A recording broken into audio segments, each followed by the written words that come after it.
Isang magandang araw at magandang gabi sa ating mga viewers po ngayon ng EDCDian. Ngayon magbabalik po tayo at pag-uusapan po natin ito ngayon at suportahan niyo po ako palagi mga kalingap.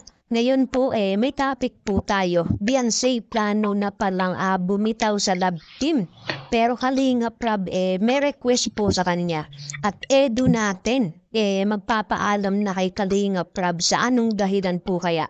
Sabay-sabay po nating imaraton at pag-usapan po yan ngayon. So yan yung ating imamaraton at pag-uusapan po ngayon mga kalingap at kung bago ka pa lamang sa ating munting YouTube channel, pa-like and share and subscribe na po kayo para lagi tayong update sa ating mga video. At paalala naman mga kalingap, bago tayo pagbigay o panoodin ng komento, tapusin muna ang kabuuan ng video.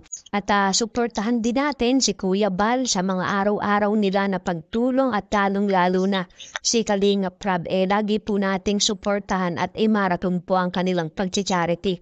At imaraton din po natin itong bawat love team at lagi din po nating suportahan.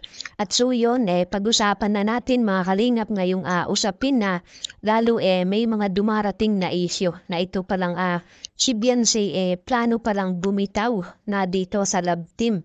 At Kalingap Rab may request po dito sa kanya at Papa Eds natin, nagpapaalam na dito kay Kalingap Rab sa anong dahilan po kaya. Pero bago natin pag-usapan ngayon mga Kalingap pag-usapan muna natin yung mga happy moments na dumaan dito at nagpasaya sa atin sa EDC. Isa na nga po mga Kalingap na humahantong na po sa points na dumarating na sila sa usaping kasal. Yan po ang pinakamaganda at syempre, may mga issue na dumarating po ngayon na talagang pinag-uusapan. Sa akin mga Kalingap maging matatag lamang ang EDC at lalong-lalo na si Kalingap Rab sa mga pinagdaraanan po niya maging matatag lamang po. Pero ngayon pag-usapan na po natin ngayon mga Kalingap ang ating topic na patungkol dito kay Beyonce. Plano na palang bumitaw sa love team at Kalingap Rab may request at ano po kaya ito. So ngayon sa totoo nga po mga Kalingap nahihirapan na nga po itong si Beyonce sa mga nangyayari po ngayon pero sabi nga po ni Kalingap Rab sa mga ganyang bagay dapat hindi na po problemahin ni Beyonce nga po yung ganyang bagay kasi naandito ang Team Kalingap para sumuporto sa kanya. Muntikan na nga po na umalis itong si Beyonce pero naandito na sinuportahan nga po siya ni Kalingap Rab.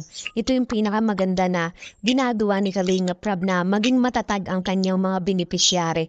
At ito nga pong si Papa Eds nagpapaalam man na patungkol dito ay Kalingap Rab na isi-secured na nga po itong si Beyonce natin. Kayo ba mga Kalingap, payag na ba kayo na pumasok na silang dalawa at nagpaalam na nga po dito kay Kalingap Rab na plano ng magpakasal po? Para sa akin napakagandang dahilan ito na isa sa kanila nagpapaalam na sa love team once na pumasok na sila sa isang magandang relasyon. Sa akin mga Kalingap wala namang problema at suporta tayo mga viewers, tayo mga reactor patungkol dito sa mga nangyayari sa kanya. Ang the best talaga nagpapaalam sila kung ano man yung gusto nilang gawin at nakikita naman natin na sinisecured talaga ni Papa Eds itong si Beyonce kaya wala tayong nakikita sa mga bawat vlog at talagang humiiwas na magkameron ng issue itong si Papa Eds dito kay Beyonce at isa pa nagpapaalam naman siya dito kay Kalingap Rab kung papayag na isama si Beyonce sa lahat ng plano o bagay na gagawin nga po ni Papa Eds.